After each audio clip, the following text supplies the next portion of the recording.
आज अतुल ने एक प्रश्न पूछा कि तैयारी के दौरान एक विषय के समाप्त होने के तत्काल बाद रिवीजन करना चाहिए या फिर संपूर्ण पाठ्यक्रम की समाप्ति के बाद सभी विषयों का एक साथ रिवीजन करना उचित होगा।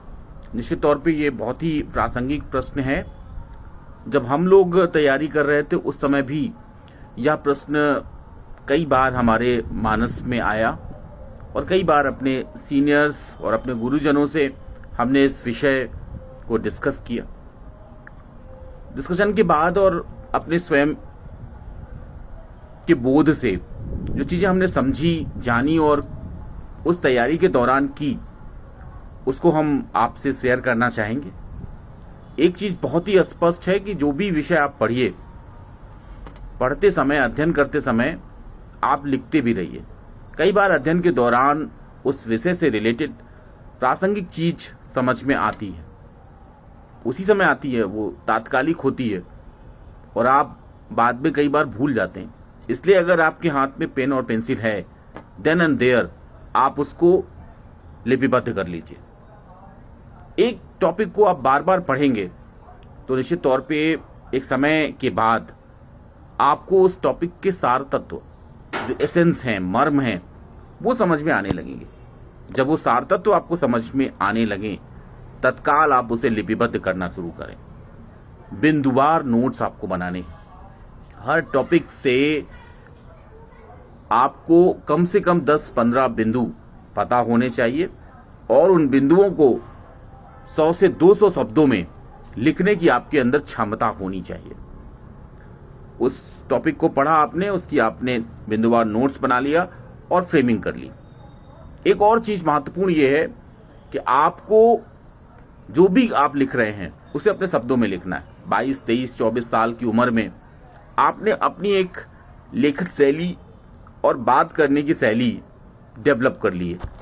उससे कोई भी समझौता नहीं करना, उसी में आपको लिखना है, उसी में आपको सुधार करना। अपनी शब्दावली में नए नए शब्द आप रोज जोड़िए और जो आपने बोलचाल में जो भाषा है उसमें आप लिपिबद्ध करिए। जब हम तैयारी कर रहे थे और कोई विषय पढ़ते थे, शाम को जब हम निकलते थे चाय पीने के लिए, तो बाकायदा हम उसको, जो साथ में चाय पीने वाला हमारा साथी होता था, उसको सुनाते थे। कई बार जबरदस्ती हम उस विषय का जिक्र करते थे और उन्हें सुनाते थे। तो कहने का मतलब यह है कि सबका सब हम उड़ेल देते थे जो पढ़ के निकलते थे। लेकिन इसके साथ ही साथ हमारा एक डिस्कशन का ग्रुप होता था। जब हम तैयारी कर रहे थे यूपीएससी के, 4-5-6 लोगों का हमारा ग्रुप होता था जो सेम कैलिबर के थे, क्षमतावान लोग थे। उनके साथ बैठ के हम डिस्कशन करते थे, उस विषय पर चर्चा होती थी और शेयरिंग ऑफ नोट्स होता था। जो वो फ्रेमिंग करके लेके आते थे या उन्होंने सार तत्व ट्रेस आउट किए रहते थे, हम बाकायदा उसको डिस्कस करते थे और बाकायदा उसकी शेयरिंग होती थी। हम जितनी बार विषय को पढ़ते हैं, हमें उतनी बार उस विषय से रिलेटेड नई चीज मिलती है। मैं हमेशा कहता हूं और आज फिर रिपीट कर रहा हूं, कोई भी नोट्स अंतिम नहीं होता।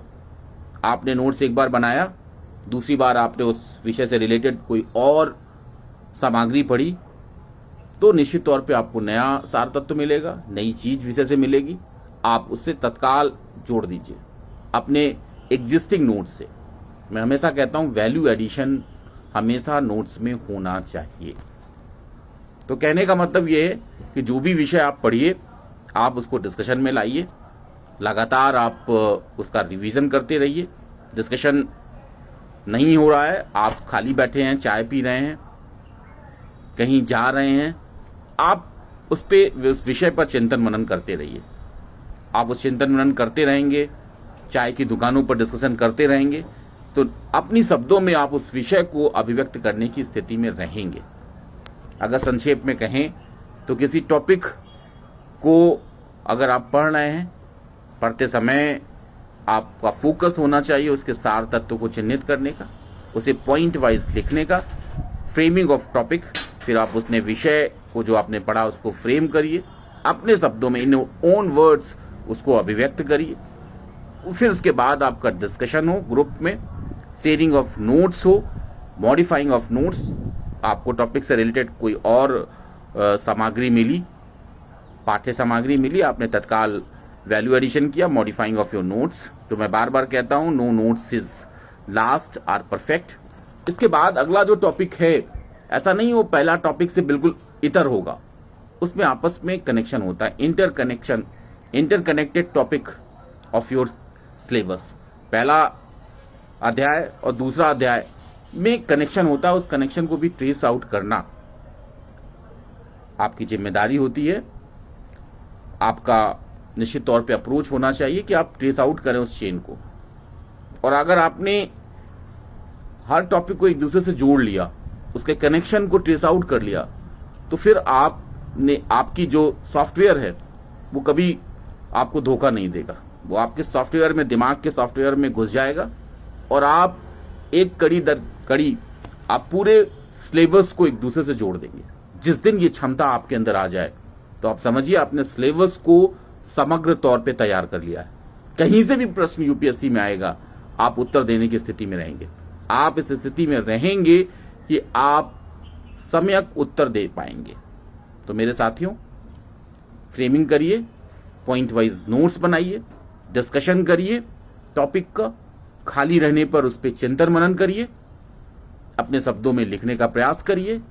नए नोट्स मिलने पर, नए पाठ्य सामग्री मिलने पर मॉडिफाइंग ऑफ योर नोट्स करिए। कोई भी नोट्स अंतिम नहीं होता है, तो रिवीजन आप करिए पूरे सिलेबस के बाद नहीं। पूरे सिलेबस के बाद आपका देखना है कि आपने इंटरकनेक्शन को कितनी अच्छी तरीके से ट्रेस आउट किया है, कितनी समग्रता से उस सिलेबस को पढ़ा है। तो ये मेरा अनुभव था। आप निश्चित तौर पे अगर इसको फॉलो करेंगे तो आपको बहुत इससे लाभ मिलेगा।